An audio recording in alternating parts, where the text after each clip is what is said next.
Hi, and welcome to an instructional webinar from Strategic Equity Management. My name is Jeff Hybiak, and I'm the Portfolio Manager for Strategic Equity.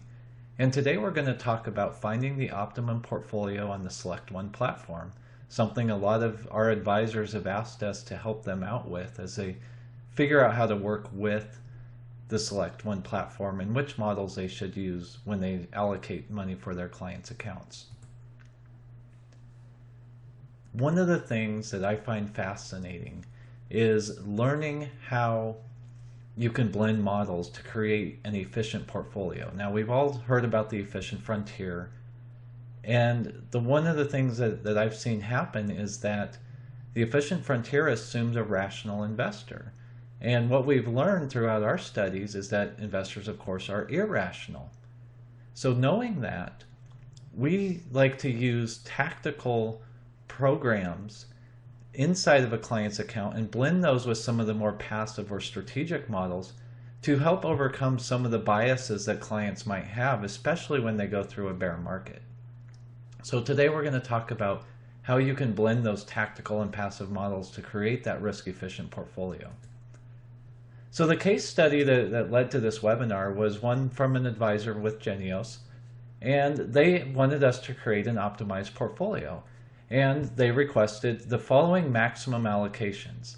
You could see there: Loring Ward Equity, Strategic Equities Enhanced Growth, our Tactical Bond, Swan Defined Risk, and 361 Managed Futures.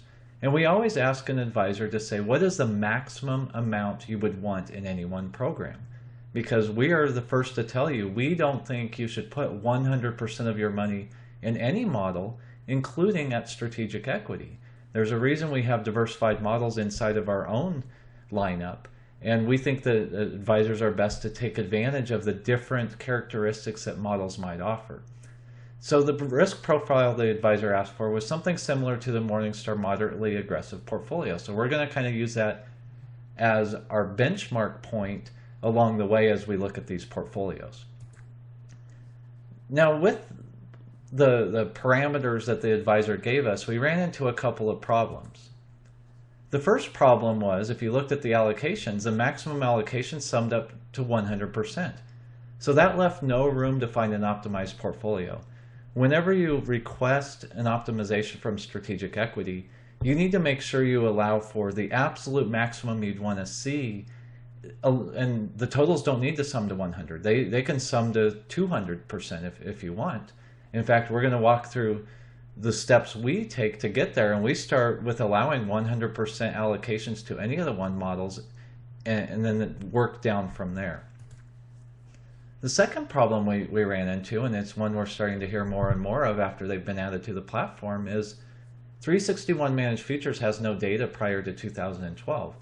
Now, I know they had some other forms of management here and there, but if you read what Morningstar has to say about them, and if you kind of look at their history, they've kind of evolved into what we see right now. And so that led to a real situation that we don't like to deal with, which is creating an optimization when you've only had one type of market. And since 2012, we've only had a straight up market until this most recent sell-off here in August and September of 2015. So what I did to solve these problems was, first of all, I wanted to look at other active portfolios and add them to the mix. And I went ahead and I added all of Loring Ward's models, not just their equity models, so we could find a true optimum portfolio. More importantly, on 361, I looked at, and they did do better than a lot of other models in August and so far in September. And so we do want to see where can we add those to the portfolio mix. And so what I did is I studied the whole list of alternative mutual funds that we have, and I focused in on just the Managed Futures Index, and I track all kinds of them. And I just ran correlation numbers, and I compared the risk and return numbers. And what I found that while it doesn't have a perfect correlation to 361, Catalyst Hedge Futures has almost an identical standard deviation, identical return, and basically the same correlation to the stock market, which is essentially right around zero. No matter what look back period you use going to 2012, there's not much similarity to the S&P 500, which is one reason 361 can add value to the portfolio. So what I decided to do was splice the Catalyst data prior to 2012 with the current track record of 361, since they started at the very tail end of 2011, and then kind of see where it falls out into the whole mix. One of the most important things I think that advisors need to understand is how portfolios are correlated to each other. And I put up there a correlation matrix. And all this means is how much of the move can be tied to the move of some other asset. And one thing I think people forget is if you zero in, say, on the Loring Ward models right there, and you can see that whether it's defensive all the way down to equity, they have a very high correlation to each other. Now, that doesn't mean they track exactly the same, but they're going to move in the general direction. So if the market's up, they're generally going to move higher. If the market's down, they're generally going to move lower, just at different levels of beta. But then if you start going down across that correlation matrix, you can see tactical bond has only 60% correlation to the Loring Ward defensive, and only a 58% correlation to equity.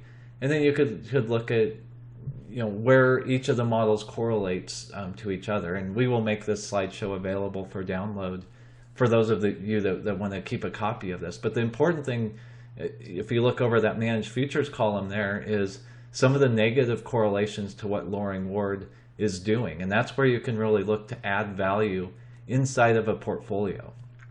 And then finally, I looked at actually Virtus and SelectOne to add to the mix. And the reason was, again, we needed to have a higher allocation than just a maximum of 100 when you look at the constraints on each model. And so as we went through that, we saw that SelectOne, despite some of their recent problems, they add value because of their non-correlation. You could see even to our tactical bond, it's only 69% correlated.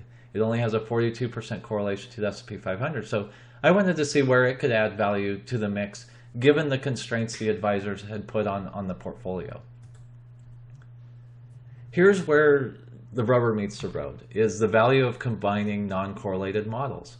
And up above the weight there is the maximum allocation that the advisor requested for this optimization. And you can see that they do add to 100%. So really that's the portfolio the advisor would have ended up with. And you can see it's a pretty darn good one when you compare it to what he said the benchmark was, which was the moderately aggressive portfolio from Morningstar. You can see in the yellow there, the annualized return, 10% versus 9. Max drawdown, we basically cut it in half, 21 versus 42. And then some of my more favorite risk statistics, you can see Jensen's alpha, 1.37 versus only a 0.39 alpha from Morningstar. And then finally, modified value at risk.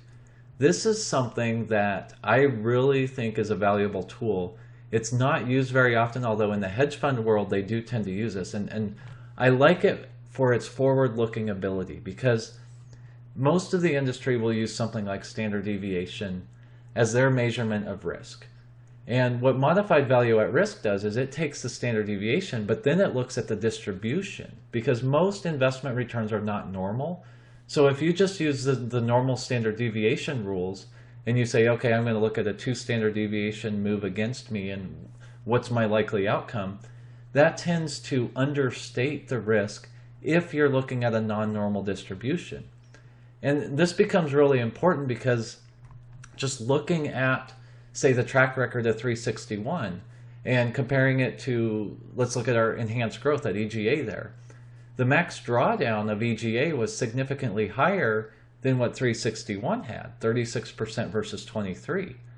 But the thing is, the distribution of any managed futures, whether it's Swan or what we used Catalyst or any of the accounts we looked at, can be very non-normal, which means the risks they're taking to get the returns could expose them to additional downside that hasn't happened in the current track record. And so what modified value at risk does is it looks at that and it gives it more risk than maybe really happened. In other words, it's telling you how much risk you're taking for the future, not how much risk it took in the past. And so that's why I prefer to use value at risk in all of our optimizations as our risk metric, rather than standard deviation, rather than, say, max drawdown. So let's look at the models. Let's plot them on the typical return versus risk scale. Again, we're using modified value at risk down there. And you can see we have all the diamonds there are the Loring Ward passive models. And then we started looking at the orange ones are the active models that are not strategic equity. And then the two that strategic equity has on the platform, tactical bond and enhanced growth. And then I put in red the target portfolio, which is the moderately aggressive model. So then what we do is we want to start with no constraints in the portfolio. So if we start with no constraints, that is that orange line you see basically connecting. It starts with the lowest returning portfolio, which is the Loring Ward defensive. And then you follow it all the way up there to the highest returning portfolio, which is 361 managed futures. And again, this is spliced data. It's all hypothetical before 2012, but it gives us an idea of where managed futures can fit inside the portfolio. And then all along the way is what they would consider the efficient frontier if you have no constraints on where you're investing the money. Now, obviously, you don't want to invest all of your money in one model. And so the next one, that dashed blue line, is if you say, I only want to allow 50% max per active model. And within that, now you can see our potential return is diminished because we can't throw it all in managed futures. But it still tracks pretty closely, meaning we can get some pretty efficient portfolios. Then we take it a step lower and we say, well, who wants to put 50% in any one active model? And now you're looking at a 25% max per model, which is that orange dashed line. And you can see there's places where we still touch the unconstrained efficient frontier. And we'll talk about that in just a minute. And then finally, I went ahead and I applied what the advisor said as our maximums, giving a little bit more room for tactical bond. I added asset one, and then I gave a little bit of an equal weighting between 361 and Swan. The advisor had said, we'll max out Swan at 15 and 361 at 10. I said, well, let's go ahead and max them both out at 15 and kind of see where they fall. Now, the next set of slides are something that are very fascinating to me because it starts to show you where each portfolio enters the mix. Now, the way you understand these charts, I know it's a lot of moving pieces, but you start over on the left and you say, that's the allocation total. And so if you're looking at, going back to our plot, the 4.2% return level versus that modified value at risk, which is the dashed line, you start out with 100% Loring Ward. And then as you move right on the return scale, then you start to add right away tactical bond. And then fairly early on, you're adding a little tiny chunk of managed futures. And then you could see, if you look at the bottom of the modified value at risk scale, right around that 7.2, you end up with a 20-25% allocation to Loring Ward defensive, a very big chunk in tactical bond, and then you would still have, even though it's a low risk portfolio, you would still have a small chunk in managed futures. So that's telling us right away, if we have no constraints, even low risk portfolios might have room for a tiny amount of managed futures. And then so you follow it along, and asset one begins to enter the mix a little bit there, right in the middle of that return scale, as well as our enhanced growth program. And then you see the switch out between defensive at Loring Ward to equity as you extend out on the return scale, and obviously you then see the equivalent increase in risk. Then you get to the very end of that where, remember, we're unconstrained, 100% would be in managed futures. Now if you take it to the next step, now we're putting that 50% max allocation, and you notice we chopped off some of that return there because we can't go 100% in any one model. Now again, we're maxing out 50%, so it's pretty much the same characteristics, but now because we're limiting tactical bond to 50% on the conservative side, asset one begins to enter the mix to help keep our losses lower along that same return horizon. And then you see, again, EGA enters the picture a little bit sooner because we've limited tactical bond. And then 361 would max out. Our optimum portfolio here would be 50% 361 and 50% lowering ward equity at the very far end of that return scale.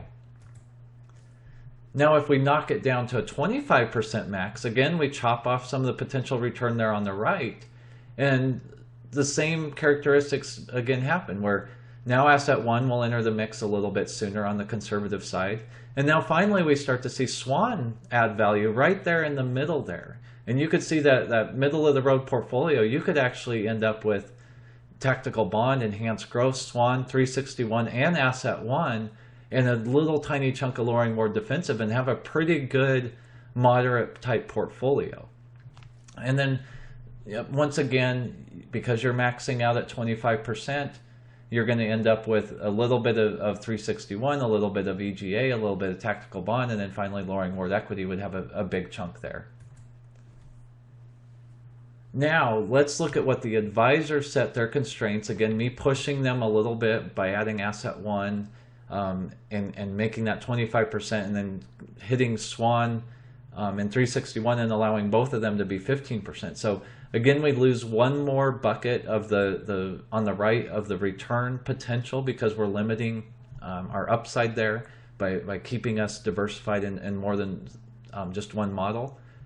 And you can again see it's the same characteristics. Asset one gets added, first right after tactical bond and 361, and then SWAN right there in the middle and EGA. So that tells you, kind of where each portfolio the role they play inside of a portfolio. So now the big question is, how do we create portfolios there? So we're going to use that dashed line where it has that, remember that was the advisor's constraints. That's what we're going to take as our maximum portfolio along each of those risk levels. And the easiest way to follow along here is, first of all, look at the passive models, and it's a linear relationship. That lowering ward defensive connects all the way up to lowering ward equity. That's what you can expect with a buy and hold passive type strategy like that. And it doesn't matter if it was Morningstar or any other passive model, that's the linear relationship you should expect. The more risk you take, the more return that you should expect, but you can't really bend that curve. Adding the active models is where you start to add value, and you get that more typical curved efficient frontier. So the easiest thing to do is actually start at the bottom and the right, that blackish gray box, that open box there that says aggressive growth portfolio. That's if you did 85% lowering ward equity, 15% 361 managed futures. That's your optimum portfolio given the constraint that you're not going to put more than 15% in managed futures. And then you start sliding to the left, you're lowering risk, but you're also lowering return a little bit. And the next portfolio I'd like to call your attention to is that purple one, which is also above that box with the red X in it. The red X is what the advisor basically chose when he set the maximum allocations. And by doing that, you can see it's not quite as efficient as we could have done by including a little bit more lowering ward and adding asset one potentially to the mix. But if you notice that moderate portfolio two, that purple box there, it's 20% lowering ward equity, 20% tactical bond, 40% EGA, 15% 361, and 5% SWAN. So the tweaks that we would make to what the advisor had requested is really quite minor. We're actually going to increase the exposure to lowering ward by 5%. And then we're going to increase 361, which means that 10% total that we took away to add to those other two portfolios came at the expense of SWAN. And we showed you in those optimization charts where SWAN adds value, and at this more aggressive portion, they tend to diminish returns too much. But all in all, you're really splitting hairs, the difference between that X box and then that moderate portfolio too. And then what we did is we also created portfolios further down the risk scale. Maybe you look at that and you say, a 20% modified value at risk is just too high for my client. Maybe you only want a 10. So then you start following up, and you get to what the engineers at our firm call the knee of the curve, where there's a big drop off. And you could see what the people in the industry would call the minimum risk portfolio, going all the way to the top of the legend there. That conservative income portfolio, it's within a fraction of a percent difference between some of those other portfolios, but that's technically the lowest risk portfolio. And you can see it's 55% lowering more defensive, 25% tactical bond, 5% 361, and then 15% asset one. But then you can move it up and you can get essentially the same return and risk as our tactical bond, but a lot more diversification if you do 35% lowering ward, 30% tactical bond, 10% 361, and 25% asset one. Or if you want to go a little bit riskier to get a little bit more return, that conservative portfolio has better return than asset one, but a little bit lower risk. I'm sorry, same return as asset one, but lower risk. And again, you're still including asset one, and you're doing 25% each in lowering ward defensive and tactical bond, 15% each in SWAN and 361. So you can end up with a diversified portfolio with similar return and risk characteristics. So again, we'll make this slide available for anybody to look at and kind of use as a guide to say, where do my clients fit in? And you could see this advisor has a choice. Do you want to go for the same risk as that Morningstar moderately aggressive portfolio? If so, if you're accepting of that 30% potential downside risk, you can go up to that green box, which is what we call a growth portfolio, 55% lowering ward equity, 30% EGA, 15% 361. That should give you a lot of exposure to the market, but also give you some more downside protection than, say, just a buy and hold lowering ward equity program. But if you say, well, maybe I want to go for the similar return, you've got to trace it clear over there to, I guess, a burgundy/purple, that conservative portfolio too. You can get basically the same return, but you can cut your risk more than half if you go with that one model I was showing you in the other chart, which is basically all the active models and no passive portfolio. So there's a lot of options on there for you to choose from. The most important thing is just understanding how each of the models interacts with each other. So what did we learn from looking at this? Like I've said many times, looking at all the selections on the SelectOne platform can be daunting. One of the things that I think is really important is to understand the type of market the track records have gone through. There aren't a lot of models on there that have gone through 2 bear markets, let alone even the 2008 bear market. So I tend to only look at models that have a 10-year track record. Now, we did make that exception for 361 because we do understand managed futures fit in really well, and they seem to have handled the most recent correction in the market pretty well. So we want to figure out how we can get them to play a role in our portfolios. One of the most important things I think advisors need to understand, and I see advisors making this mistake a lot, is generally speaking, your passive models, those strategic ones, are going to have that same risk returns relationship. They're going to be that linear line where defensive is going to be all the way at the bottom left and all the way at the top right is going to be your most aggressive. So whether it's SEI, the Morningstar portfolios, lowering ward, DFA, the PDA models, even first affirmative, when I've looked at their more intermediate term to long-term track records, they all plot right around that same point. So pick your favorite. Don't accept every wholesaler that comes in your office. Pick your favorite. You like the story, you like the marketing support, you just like the name, whatever it is, pick that one and move on. Because trying to decide which is the best strategic portfolio, the best buy and hold essentially portfolio, that's going to waste a lot of your time. So pick your favorite and move on from there. What we really found was combining 2 or more of the tactical or active models produces significantly better risk return statistics, especially for those middle of the road clients. It bends that curve up and to the left, and that's really important.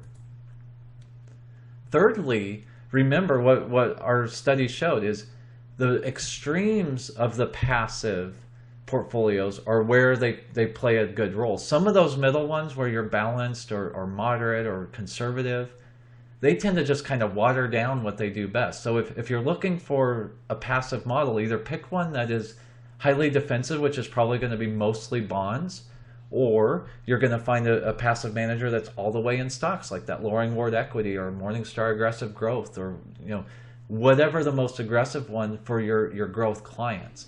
That's where the passive models add the most value, and then you start mixing them with the other active models to bend your efficient frontier.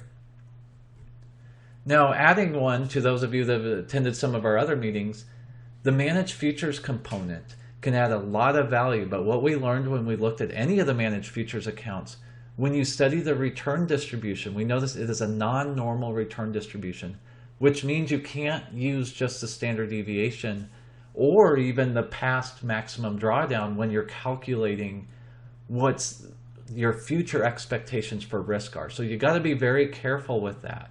And that's one reason, we saw this advisor only wanting to limit 361 to 10%. We looked at it, you could probably make it 15%, but you got to be careful because the future may not repeat due to that non-normal distribution. That's why we use modified value at risk, because it does take into account the skewness of the distribution as well as the excess kurtosis that you see. So we've talked about a lot of different things today. I just want you to leave with the understanding that we understand there are a lot of active managers out there. There's a lot of portfolio options out there. And we understand we cannot take all of your money, but what we do want to provide is a service for our advisors. And we understand Genios is a independent broker-dealer, so you might not have access to all the research. That's where our website comes in. You can go to www.stratequity.com. You can click on that link to register as a professional. And once you've done that, all we'll ask is for you to confirm that you're a human. You'll get a return email. Always check your spam folder. And then from there, you are able to get access to our traders blog, which I write every day. You're able to get access to our weekly podcast where we recap what happened in the market, and our economic updates, which we try to post once a quarter, let you know what's going on in the economy. It's a free service, no obligation whether you're using us or not. We put it out there to help the independent advisors. So I just want to thank you for taking the time today. As always, if you have any questions, contact your relationship manager. It's either Jim Stover or Tim McCain. You can do that by calling our office, 1-800-408-2423, or clicking the Contact Us button on our website. Again, thanks for your time, and make it a great day.